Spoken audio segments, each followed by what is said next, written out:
Good morning, everybody, and welcome to the Weekly Aftermath, a weekly talk show discussing the competitive League of Legends scene during the past week. For the current split of summer 2018, I'm going to be discussing the EULCS as well as the newly formed VCS. This week's episode will be discussing both weeks 1 and 2 of the EULCS, as I felt the first week was just overall lackluster and boring to cover on its own. Anyway, without further ado, grab a snack, sit back, it's time for the Weekly Aftermath. The format of these videos will be working through the EULCS, examining each team individually and identifying where they fit into the overall league thus far in the split. I will be working through the teams in alphabetical order. I think it is the most efficient way to make sure I cover every team each week, and it's much more formatted than going through each individual game. First up, we have Fnatic, the reigning kings of Europe, and historically the best team in the region. Their first week matchups were Misfits on day 1 and Schalke on day 2. Their day 1 match was an extremely shaky start to the split. They definitely had a lot of weaknesses in the funnel comp that they wanted to run around Caps. The first game, they put Reckless on Janna, and they had Hylissang on Soraka, which meant that lane just automatically lost. Now, granted, Misfits did completely outdraft them with the Draven pick, last pick. They definitely knew how to counter a strat like this, and I'm sure they saw it in scrims a lot. So I will, give kudos to Moose for knowing how to do that, and Hansama for just being able to take over that lane, because he really did. He showed his world's prowess right there. I felt like Fnatic just had a terrible understanding overall of how the funnel strat was supposed to work. Putting caps on Kaisa is great, but hindering every other lane to make sure that he got gold was just a bad plan. You want to look at teams like G2, they actually understand how this strat is supposed to work, so we'll talk about that later in the video. Overall, Misfits just picked hard counters in individual lanes. The only lane that would even really go even pre-6 was top lane between Cho'Gath and Shen. And Misfits had Shen, so as soon as 6, came around and he hit 6, Hansama was just online completely. Between the jungle pressure from Max Lore and then the level 6 Shen ult on Hansama to make sure that he could just absolutely dominate Reckless, it was over from there. And Misfits had early rotations from the Shen top lane into mid, and making sure that Max Lore just hovered mid bot, just completely shut out Caps. He was counter jungling Caps at like 9 minutes or something like that. It was gross. And there was nothing that Fnatic could do, because putting Brox on Taric and taking away all his farm, he can't compete with something like that. So they definitely didn't understand how the strat was supposed to work. I don't think they really grasped how pushing lanes would affect that. And just the snowball from Hansama was brutal. I can't think of any AD carries besides like Uzi and Double Lift that could deal with that kind of pressure and not crack. Even Reckless was looking pretty bad. Granted, he did get outpicked, and there isn't a whole lot you can do on Janna, but that was just a rough game. And then against Schalke, they made the same mistakes in draft. I felt like they didn't learn anything from day 1. They put Reckless on Karma, and again, he just lost lane pressure. And they were losing lane pressure in all 3 lanes. They lost early jungle control to Amazing playing Camille, where he just kept stealing farm. I mean, Caps was completely hindered for the first 20 minutes of the game. I think he finished like an 18-minute Rage Blade, which is really late for this kind of strat. And they just had a bad time. The only reason they won that game was one bad call from Amazing, and to be honest, I feel bad for this guy. He worked so hard the entire game to make sure that he never let up jungle pressure, that his team was taking care of everything, that they were pushing lanes, they were getting towers, and they were backing at the right time. And he made one bad call to back instead of making sure they had control over Baron, and Fnatic just took over. They took the Baron instantly when they saw the one back, and then they just ended the game. Caps was immediately put online from that extra gold. I think it got him his 3rd item, and he just ran them over. I mean, you feel bad for the guy. Fnatic should not have won that game. So they went 1-1 in week 1, and then in week 2 they were against H2K and Vitality, and Bwipo was subbed in for Reckless. Now, as a Fnatic fan, and especially as a Reckless fan, I've watched him since Season 3. It feels bad but it was definitely the right call for the team. This was just a complete turnaround. This team showed up. This is what the reigning champions should look like coming into a split. They completely steamrolled H2K.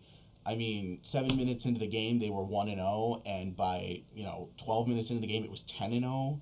It was just, it was a disgusting game. It was complete controlled aggression, and they knew exactly what they wanted to do and how to do it. And having Blippo in the bot lane playing Swain, something he's been playing for a long time because he's a top laner, he completely outclassed H2K's bot lane. Sheriff couldn't handle it, and as soon as he roamed mid, it was over. They just took control of the game. It was a very strong showing. And the same thing against Vitality. It was a slower start to the game. First Blood was around 10 minutes or so. But right after that first blood, first tower went down, and then it was an explosive mid game. It was a series of crazy fights. Vitality was always on the back foot, trying to get back into the game, taking fights wherever they could. And in the end, Fnatic just kept them at arm's length and made sure that there was nothing they could do. Overall, the first 2 weeks, the second week was a complete turnaround for the team. In addition, the addition of Whippo is just nothing short of miraculous for this team. The type of compositions they draft require a second carry style player in the bot lane who has enough practice on tanky mage champions to take control of the game when given the opportunity. And they needed something like that. Most teams in Europe actually probably need something like this, but Fnatic's in the unique case where they had problems with Soaz's wrist last year, and Bwipo was on the team. This is not something that every team can do. A team like Giants or Schalke, where they don't keep an academy roster or anything like that, this isn't going to be possible for them until franchising starts. Maybe next year, if this crazy meta of playing role type players rather than specific laners, maybe this meta will stop favoring them as much for having just two top laners in general. But for now, they are probably going to be the most dominant team for the meta, aside from Misfits. But we'll talk about that. That's a whole different situation there. It is bittersweet watching Fnatic do so well while Reckless is sitting on the bench. However, I do applaud Coach Dillon for making that call and understanding the team would do immensely better with Whippo taking over the bot lane role. They ended the second week 3-1, and it was a dominant showing in week 2. So definitely hats off to Dillon for making that call because that was a tough call to make in the first place. So next we're going to move on to Giants. Week 1 was against H2K and Misfits. The opening game of the split for Giants was, honestly, I would classify this as a classic clown fiesta.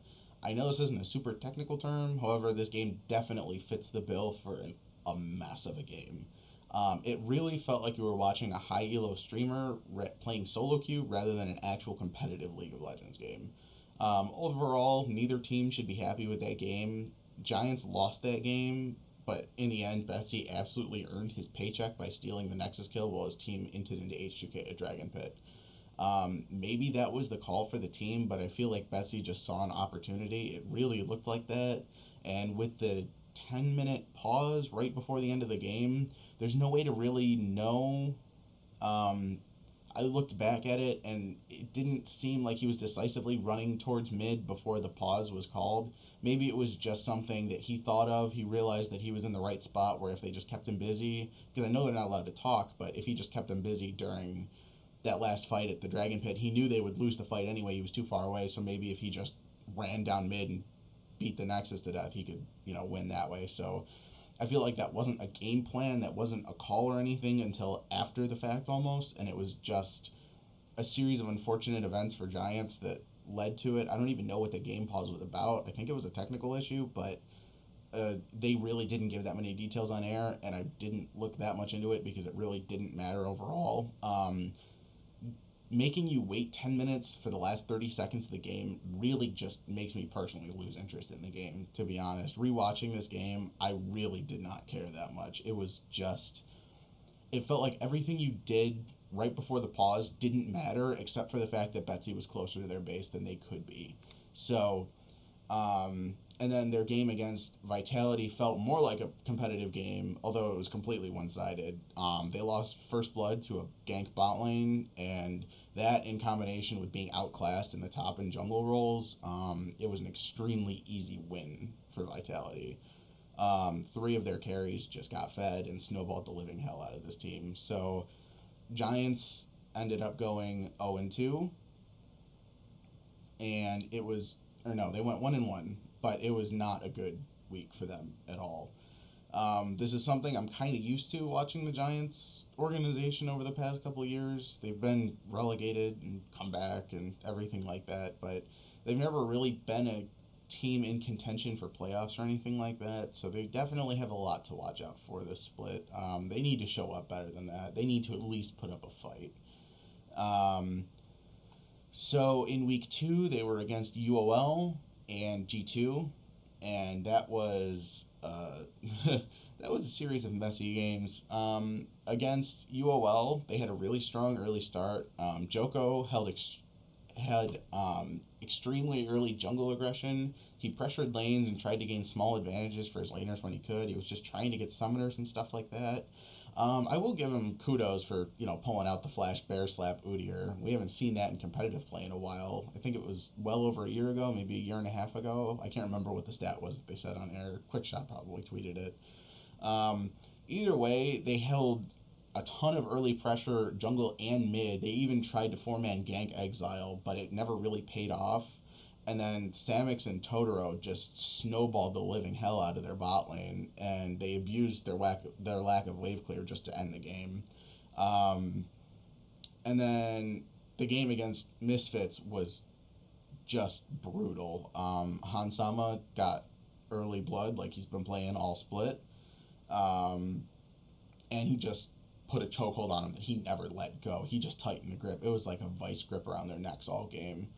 There isn't really a lot to say about that game. Misfits just did Misfits things, and this is what we want to see out of that team. But for Giants, it was a really rough start, and the end of week two put them at 1-3, and they really need to step up their game. I don't know what's going on for the last couple of years in this organization. I know they're not a top tier team by any means, but they should at least be trying to get that playoff spot. Um, Maybe it's just a change in, analyst or maybe a coach, something like that. I don't know. They've got to find something and change it up because what they're doing is just not working right now. Um, so we're going to move on to G2. Their first week games were against Rockcat and Splice. They had an extremely strong start to the split. This is definitely what you want to see out of a top team from Europe. Fnatic, for some reason, always have trouble in the first 2 weeks finding themselves slightly on the back foot for the rest of the split. This isn't G2's style, no. They know exactly how to come out of the gate swinging and take early wins on the split. They have an almost perfect execution of the funnel strat for perks. There were a few bumps against Rockcat, but that was more individual mishaps, not a general misunderstanding of the comp. It was just little things like their top laner, their AD carry Hjarnan just slightly stepping out, and it was stuff like that. But that was more of just individual decision making rather than an overall game knowledge problem. They gave perks jungle and mid farm while not handicapping Wonder or Hjarnan in the side lanes, which is so important for this strat. If you want this to work, you need to have pushing lanes to allow perks or any other, carry, mid laner, jungle, whoever you pick. They need to be able to get their entire jungle and the mid farm without worrying about constant, fights in the jungle, slowing them down, stuff like that. They need to have that freedom to just walk around.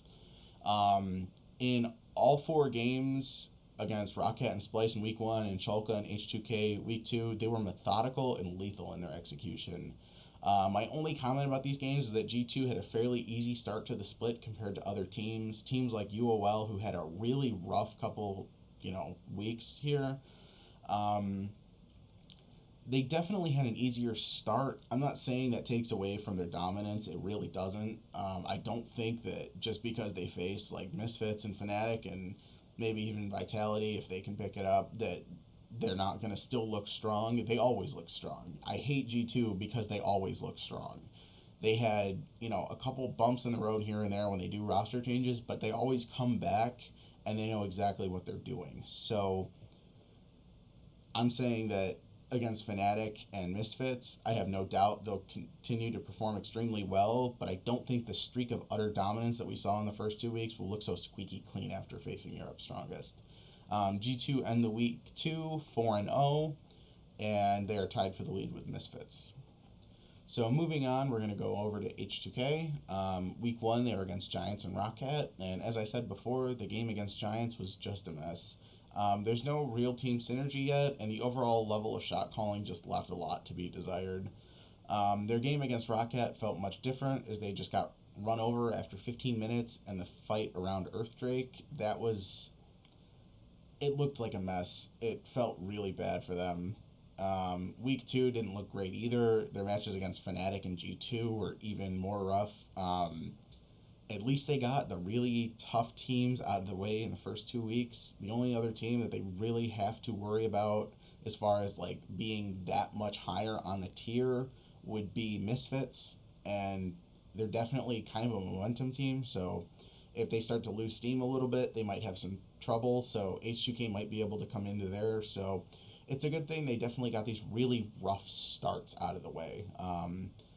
Bwipo just snowballed the living crap out of Sheriff and Promiscu, and the G2 funnel comp took over after 14 minutes when Caps got his jungle item and he got the Blood Razor and the Rage Blade complete. I'm concerned for this H2K roster as they aren't able to fully rely on Sheriff to take them the distance like he did last split.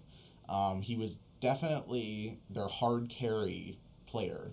The addition of Shook and Selfie helped them enable him more. Selfie, you could rely on him when you needed to.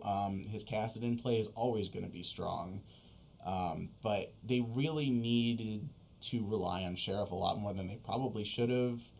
Granted, the meta was completely revolving around AD carries taking over, so there's only so much you can do there, but they need to show that they can do more than just that. Selfie needs to step up personally, and we need to see a team that works around more than just their AD carry, because AD carries aren't in the meta.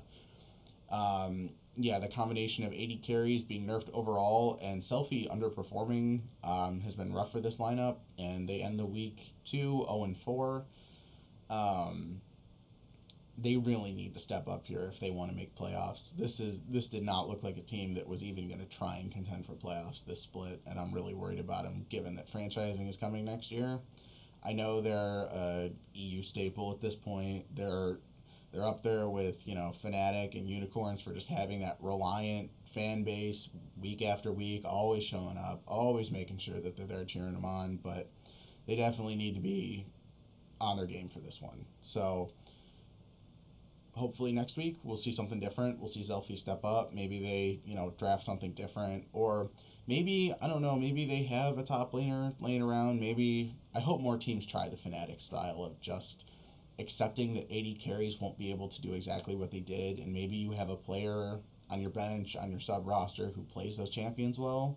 And maybe they can just, get you through these couple patches that are just a mess. So we can hope for that. But we're going to move on to Misfits. Misfits, I love these guys. I've loved these guys since they came in. I watched them through the Challenger Series last year, and this team is exactly what Europe needed, especially when UOL started to fall off in 2017. Misfits picked up the slack as being that disgustingly good early game team.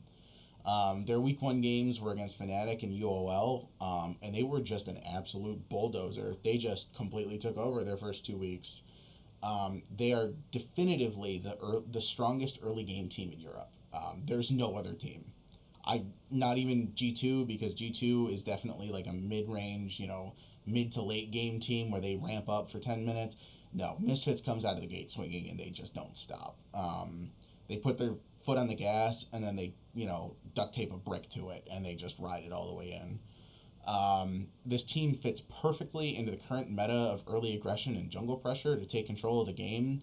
There isn't a hyper scaling option to fall back on for teams that can't survive the early aggro like Fnatic would have liked to. Misfits will just completely exploit those early weaknesses and take over the game. And it is what Europe overall has needed. They haven't really had a lot of teams like that. They're definitely the more methodical approach to the game, and especially after watching Worlds last year, watching Misfits, take SKT to the distance, and to be honest, that one tower dive mid lane in game 3 or 4 where they just made a bad call and they could have ended the game by just backing off and resetting. That's what you need to see out of a European team that you actually want to contend for Worlds. That's what you want to see. This late game sitting on your ass, waiting for something to happen. Koreans and Chinese will take over from there. They will take every single inch that you give them and make it a mile. They will take towers, they will take blood, they will deny farm, they will take jungle. You need something like this. You need a team like this. And I think a lot of European teams, especially like Rockcat, who've tried it, but they ended up becoming a mid game team, they need to study this team. This team is just disgustingly good at what they do, and they understand how the meta revolves around them. Maxlor completely enables both Senkux and Hansama to snowball their lanes out of control. The Draven game against Fnatic is the perfect example. I think he gave him like 2 early ganks to blow Reckless's flash on Janna. And then, having a Janna Soraka bot lane, there's no push there. There's nothing they can do once they get pushed in. And Draven just dumpstered him. It was really sad to watch as a Fnatic fan, but as a Misfits fan, it was outstanding. Hansama just said, "This is my lane," and that was it. He did. That was it. It was his lane. There was nothing they could do about it. And given that they didn't have a jungler to come help them, they would have had to just completely destroy Caps' scaling to even send him down to try and contest a 4v2. And that's what it would have taken for, early game like this. So that and Mickey X is definitely contending for top support in Europe right now. I would put him neck and neck with Hillisang after week 2. Week 1 was definitely a mess. That week 1, once they got Bwipo in there and they realized that they didn't have to play Reckless all the time and they could play it, somebody who actually knew how to play the role better, Hillisang just popped off. Especially his game, I think it was against Unicorns. I can't remember. It was one of his week 2 games where he was playing Pyke. This guy has balls of steel at this point. I mean, he literally sat just outside of the enemy mid tower range and just cleared 3 control wars with 3 people around him. He just could not give less of a crap. And Mickey plays the same way. Last split it was his Rakan. This split he can play Rakan, Pyke. Alistair's still going to be good for him because Hansama is just so good at taking over. If he gets one, knock up, just one pulverize the right way, especially if he can headbutt him backwards afterwards, it's just over. Like, Hansama's going to take over that game. So, Mickey is definitely contending for top support, and I would put him and Hillisang just above Totoro overall. I think Totoro is really starting to put his place on the league too. And given that Unicorns is starting to bring back that old style of taking control of the game early, I think that he's a perfect addition to it. So, Misfits end week 2 4-0, and I am definitely excited to see them next week. It's going to just, as long as they can keep up this heavy-handed swinging overall, I think that they're easily going to make it to playoffs. I don't think that's going to be any problem, especially if the meta stays like this for another couple weeks. If 8-14 is the same way that it is now, I think Misfits are just going to keep steamrolling. So, you know, unless one of their players, like especially it would have to be Hansama, unless Hansama just falls off completely for whatever reason, which isn't in his playstyle. He's young. He's kept up for a while. Um, I think that they're definitely going to be fighting for first seed with G2 and Fnatic. I think this is a team that we want to see at Worlds if you're a Europe fan at all, because they're the only ones that seem to know how to deal with the overall world meta. They're the only ones that seem to be able to contend with the Chinese and the Koreans right now, and that's what we need for Europe. So, exciting stuff for them. But next, we're going to move on to Rockcat. Their week 1 games were against G2 and H2K, and they just got dominated by G2. The early leads in mid and top into the funnel strat, it was just feels bad, man. It really was. Letting Perks get to his items that much sooner, just there was nothing they could do. And that Hecarim pick by Memento, um, it it didn't make any sense. Even with the comp, therefore entirely relied on either Norskeren getting a Rakan 3-man knockup or more just from his W, or maybe ulting them all together, or the Ornhorn catching them because they had a Yasuo mid. They needed the big knockup for Yasuo to even come in, and then yeah, Zaya's there, but we're not playing a meta where you can get to 3 items on Zaya and be able to just shred a team. That's not where the meta is. Hecarim didn't offer enough for the team to succeed the way they needed to in early game to try and just stop perks from snowballing like Misfits did against Fnatic, and it went downhill from there. There wasn't much they could do. Hiku and Norskeren couldn't compete with the pressure from the Heimerdinger Fiddlesticks combo bot lane. What a way to open up the split, by the way. That was the second they locked in Heimerdinger, I knew it was going to be a meme of a game, and I knew G2 knew exactly what they were doing. This isn't, 2011, 2012, we accidentally locked in a champion. No, no, no, no, no. This is not a team that makes stupid mistakes like that. TSM. So, as soon as they picked, and the Fiddlesticks too, watching those two together, where as soon as Norskeren would engage on them and then Fiddlesticks would just fear him into the Heimer turrets, that was just a disgusting combo. Definitely hats off to the entire team for realizing that, hey, it's a meme strat, nobody's gonna ban it, but it's damn good at what it does. They just, there was nothing that Rockcat could do. Hiku can't wave clear against Heimerdinger turrets, pushing his turret at 9 minutes, and then from there G2 took both bot lane turrets extremely easily with the Heimerdinger ulti turret and stuff like that, and then it was just there wasn't much they could do after that. Perks had gotten so much global gold and everything else that it was just over from there. And then their game against H2K was a really strong showing of team cohesion and smart plays, and they just took over the game. It was extremely well done. There's not much to say about that. That was the early game aggression and control that you want to see. I always think that as far as watching Memento specifically, I think that he's always kind of been Max Lore, but slightly worse. And given that Rockcat brought up Max Lore into, the strong meta, and then Misfits picked him up later after, Cacao didn't work out, I think that they can train Memento, but Memento needs to be willing to change his playstyle a little bit. I think he needs to get a better champion pool for his mechanics, because playing something like Hecarim is not a mechanically heavy champion, and I know historically he's played champions like that, which he's kind of like the Hoo-Hee of the EU jungle, where he just has these niche picks that he can pick.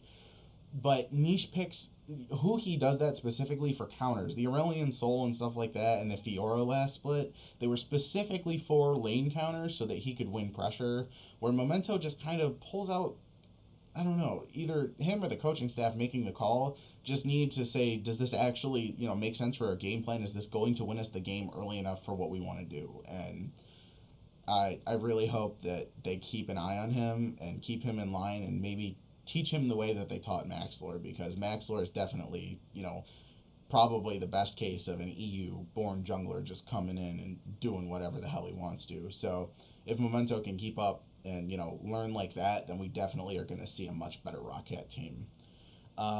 Week 2 against Vitality, I would make this the game of the week to watch. If you only have time for one game to go back and watch, make it the Rockcat versus Vitality game.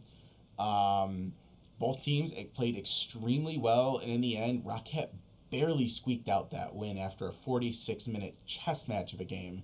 They were playing 4D chess on that stage, guys. It was just incredible.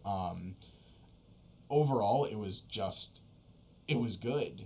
Rockcat showed that they knew how to play from behind and just keep it as close as possible, while, obviously the gold lead's going to grow a little bit just from turrets and stuff, but they had an early lead, they lost it, and they knew how to recover from it, and they knew how to work together in that last team fight just to squeak out the win. They got the ace, and they just ended the game, and it was perfect. It was exactly what you want to see. This is a team that either they're going to do really well early or they're going to screw something up, and if they screw something up, you want to know that they can come back from it. You want to know that they can, bounce back and fight. Their game against Schalke wasn't so solid. They lost early jungle pressure to Amazing's Camille, as well as getting ran all over the map by the TP duo on Lucian and Braum. It just felt bad to watch for Rocket fans. They just got slowly bled out, and this was, kind of the opposite of the Vitality game. They never got an early start. They got put on the back foot, and then amazing shot calling because he has been doing it for so many years. He knew exactly. He read them like a book. He really did. Um, so they end week 2, 2-2. But overall, I think that if they can stay away from those stupid picks, like I really think Hecarim was just a bad idea. It just didn't offer enough for what their team comp wanted to do with Yasuo. If you're gonna pick the Hecarim, pick a mage mid lane. Do not pick a Yasuo that requires so many knockups and stuff like that just to start going. They definitely needed to pick something different there either way. So definitely a team to watch out for, but I think that 2-2 is a fair start to the split. I think they can definitely recover from that if they need to, and they should definitely be fighting for playoffs here. So, yeah, kudos to them. Moving on to Shulka, their week 1 games were against Unicorns and Fnatic. Oh, this game, the Fnatic game especially felt bad, but we're going to go over the Unicorns game first. The first week was just a set of comebacks. Their first game against Unicorns, they were playing on the back foot and had like a 5,000 gold deficit to until an overcommit by Unicorns at like 25 minutes. They tower dove bot T2 and didn't realize that Cho'Gath still had a hour or his stopwatch that he had since the beginning of the game, and you know just Shulka managed to be close enough where they could punish it, and then they just took over the game. They killed one or two under the turret, chased them down into their own blue side jungle, killed one or two more. They took Baron, and then they just closed out the game from there. Amazing knows how to use a lead. I will give him that. He's the meme jungler. He's the TSM jungler. But when you give him a team that will revolve around him, at least in his shot calling ability, he can do a lot better than that. And then their second game against Fnatic, it was like I said, it was just that one bad call by Amazing. This poor guy worked his ass off the entire game, and just that one bad call ruined it. And you feel so bad for this kid because he definitely earned the win in that game. They definitely won that game, and it was on them to lose that game. And Fnatic saw the opportunity and just jumped. It was a lack of respect from Amazing, and it's not something I can really fault him for. It was his first week shot calling, and God knows how long. I don't really count the Mysterious Monkeys thing as even really. He was playing, but not really. Even he said that he was playing just to kind of prove that he still could, rather than because he had the drive to win. Um, so it was.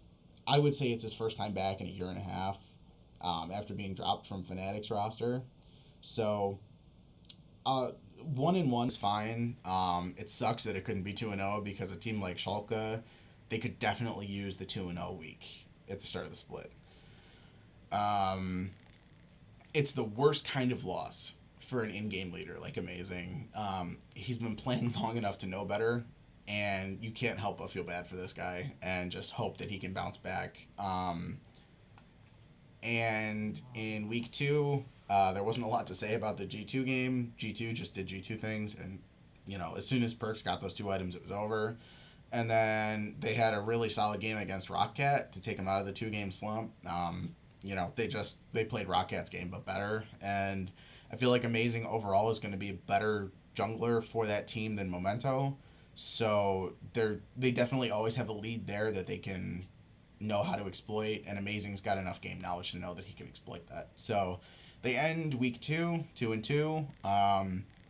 Sucks that it couldn't be 3-1. I don't think there was anything they really could have done against that G2 comp without having a lot of prep time beforehand to know how to counter it. And I think after the first 2 weeks, people are starting to see how to do that. So 2-2 is respectable. The 3-1 would have been way better for them, but I think they're just going to have to remember that that's going to be scarred in Amazing's mind all split, especially when they rematch Fnatic. He's going to be pissed. He's going to be thirsty for blood. So definitely something to look out to later in the split. Moving on to Splice, week 1, they were against Vitality in G2, and Splice is the polar opposite of UOL this season so far. They're the team you expect to come out of the split, come into the split swinging hard and just taking names. This particular squad, however, has done nothing of the sort. For the first 2 weeks, Splice looked really shaky as a team.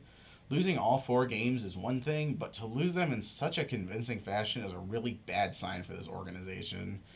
I personally think the loss of Yamato Cannon back at the beginning of 2017 set this team back a ton. But I think a year and a half is enough time to find a coach that's comparable. Especially in Europe, there's a lot of ex-pro players that could do that. It's not like NA where most of them, retired or went over to other games or stuff like that. This is a fertile land for coaches here, guys. I think Fnatic's gone through like 4. Where I know Young Bucks over at G2, but like you could pick up an assistant coach from Fnatic and he'd be doing a lot better than Splice's current coach. So I definitely think that's a weak spot. And I think the team just needs to find a coach that's willing to work with a early game team, because that's what this team was revolving around when they went to Worlds in 2016. They're the same style as Misfits, where they just took the lead early and just never let go. They put the foot on the gas and just rode it into the Nexus. But this team doesn't feel like that. Yeah, lately they've just been falling short of the mark in every metric. And hopefully in the coming weeks they can turn things around to try and make a run at contending playoffs for the split. But I personally don't see it at this level of play. I think that they're definitely a 9-10 team, and that's actually really scary for a team like Splice, who's looking at franchising next year. Given that they went to Worlds a couple years ago, that's not even a guarantee. Even we saw in NA where Immortals was literally at Worlds and didn't get accepted into franchising. So I definitely think that Splice needs to step it up somewhere. They need to at least place they should be fighting for 6th. They need to be showing that yeah, we can have a good year and have a setback, but we can still come back and at least come into playoffs, something like that. So they definitely need to step up. They definitely need to turn everything around that they're doing. I know losing big players hurt, but they raised up those players. Yeah, maybe they found them in solo queue, but they made those players, like Mickey, who's on Misfits now. The kid's a monster. The kid's terrifying. So they need to do more like that. They end the week 0-4. They're tied with, who was it, Giants, I think? No, it was H2K. They're tied with H2K for bottom, and that's just not a good sign for Europe anyway. Moving on to Unicorns. Their week 1 matchups were Shulka and Misfits. I'm going to start off here by saying I absolutely love this organization. Ever since they came into the scene in 2015, they've been a breath of fresh air for a stagnant European fan base. From their old coach wearing a unicorn onesie on stage to the bright pink screens taunting their opponents every time they fell, it's a unique atmosphere that can't be replicated anywhere else that I know of in esports. It's this meme team that went to Worlds that, has really just, ever since, just been the meme team. But it's not like, yeah, they've had a bad split here and there, but it's not like they're a bottom team in Europe. They're actually like a mid to top tier team. And that being said, week 1 was unforgiving for this lineup. They made one bad call trying to dive Shulka, and that cost them the game. That sucked. And the game against Misfits was barely legal to show on live broadcast. It was that bad. Hansama just took over the game. There's nothing more to say. This kid is terrifying, and even though Unicorns are a good early to mid game team, they need a couple minutes to ramp up, where Hansama doesn't give you a couple minutes. This kid does not give a crap what you want. He's going to do whatever the hell he wants to. Week 2 brought a lot of hope to this team, however, as they put the screws to both Giants and Splice and put themselves solidly into the middle of the pack. Granted, Splice was a pretty easy win. The Giants game, they played it methodically and they played it well. Totoro is going to be a big playmaker for this team all split. We need to see more from him, but I think overall he's definitely going to be one of those players that they need to hold on to. They can't let him slip through the cracks like Sencooks did, or like Power of Evil back in the day, or losing Vizicachi. You need to have an organization that's willing to pay these players enough to stay. And that's definitely a player like Totoro. He doesn't come around very often, especially in EU. They're not known for supports, so they definitely need something like that. So they need to keep on him. Just make sure that he's always there. make sure he feels valued in the team, and make sure that they can enable him to just let everybody else get fed. And to play against this team, you need to ban Pike, you need to ban Alistair, you need to ban Rakan. This kid, Blitzcrank, Threat. I mean, to be honest, you could 5-ban this kid, and you'd still have probably a couple problems. So this is definitely the player to look out for on this team. I'm hoping the momentum carries over into their games in week 3, and that they can really start to stand out in Europe again. I want to see them come back, the way they came into the split in 2015 with Power Evil and Chachi just kicking ass and taking names. They'll end week 2-2, and I really hope to see a lot more like this from them. This was a very strong showing. And even in week 1, aside from the Misfits game, one bad call, they still played a solid game. So they definitely showed up strong this split. Last but not least, we have Vitality. They held a solid performance against Splice and Giants in week 1, showing the kind of early game aggression that the Jizuke-Gilius combo is known for, and coming in swinging, which is really great for a team that needs early momentum in a split. Last split, they came in swinging, and they kind of barely made playoffs in the end. Made 3rd place overall, but I think that they really needed that early momentum to get them going. It lets them fall off a little bit in the mid game or the mid split, where they tend to do. And Gilius even redeemed himself, stealing a Baron against Rocket. Redeemed himself a little bit, not much. Last split was really bad for him for objectives, but that was kind of the only thing that went their way in week 2. Facing Rocket and Fnatic was tough for these guys, and in the end, they fell due to both massive snowballing from bot laners. It's not like Attila and Jack Troll are playing particularly badly. They just had a hard time dealing with more experienced laners like Bwipo coming into their lane. He brought a completely different playstyle than traditional AD carries, and he just got free advantages. He played like a top laner and bot with a support, which for, a top laner who doesn't like playing tanks, like somebody like Cabo or Otoamne, who are just like, self-proclaimed masochists who love just playing tanks all the time, like Maokai and Mundo. Somebody who likes to play that carry style, this is Bwipo's dream right here. And overall, it was a tough week for the guys in black. I hope they're ready to fight back next week. They end 2-2. They have some strong teams to go up against. They have G2 and Misfits before the rotation starts back around again, so they definitely need to step up, because I think they can definitely compete with Misfits and G2, should they find that stride that they had in Spring Split. I think that, Gilius, knowing how to actually secure an objective for once in his life will probably be a lot more helpful. They'll lose a lot less games from those swing games. And if Jizuke can come back, especially with Attila, hopefully Attila can adapt to this meta faster, or, 80 carries just come back in 8-14, 8-15.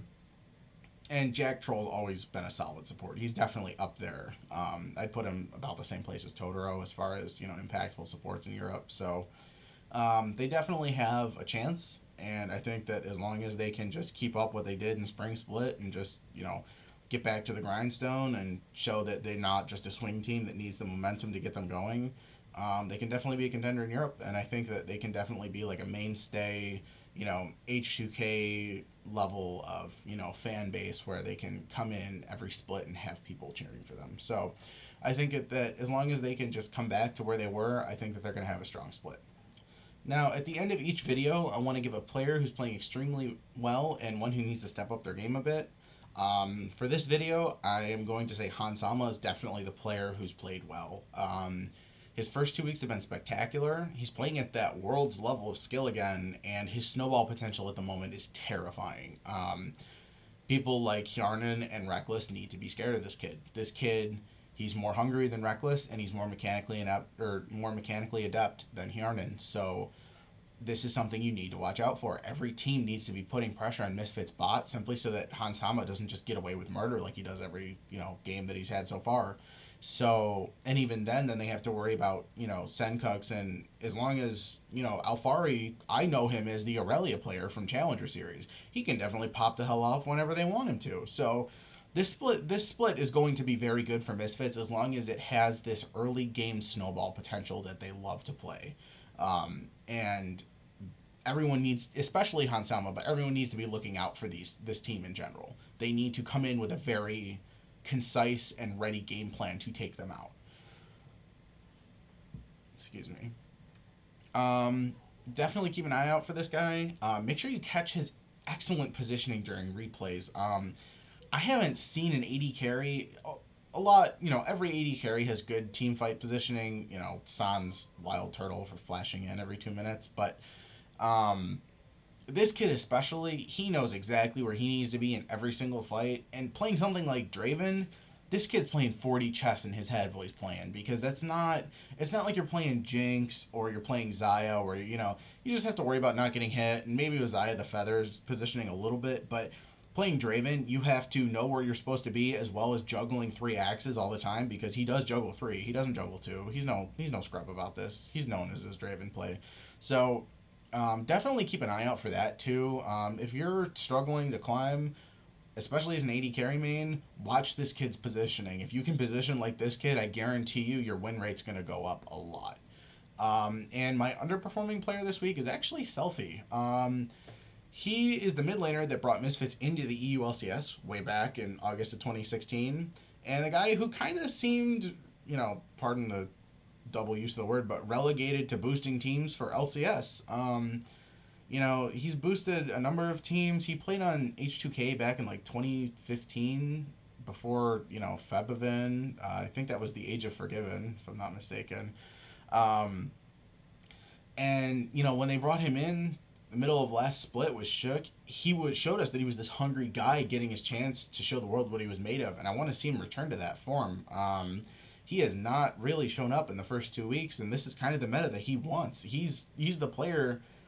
I mean, he played Zoe last week. He should have been able to just take control of that game, and he just couldn't. So, he definitely needs to step up a lot if H2K are going to go far in this split, especially since they can't rely on Sheriff. They need Selfie to step up and be that secondary carry. So, I'm not saying he's playing particularly poorly. He's just not playing at the level that he should be for a mid laner who's proven to everyone that he deserves to be in LCS anyway. So, he could easily be, the next Jizuke level of just surprising everyone. But for those of us who've watched the scene for a long time, it's not really a surprise. It's more of just a return to form. So, definitely watch out for him. I hope that he can turn it around, especially next week, and just, start to get some early wins on the board. And that's it for this video. If you disagreed with any of my points, feel free to let me know in the comments or on Twitter. It's at Wallstar150. I'll have a link in the description. If you enjoyed the video, feel free to drop a like and subscribe to the channel. I'll be uploading my VCS video sometime later this week. They have a weird gap between weeks 1 and 2, so I've got a little more time to digest the games. The region is definitely different. It's an early snowball and a mid-game region, and I'm not used to watching that because I've watched EU and NA for so long that it's just kind of a slugfest. So I'm definitely enjoying it, and I will be putting out a video, definitely going into depth, because I don't know anyone that actually watches VCS, so I feel like that needs to be covered a lot more. Thank you for watching, and have a wonderful day.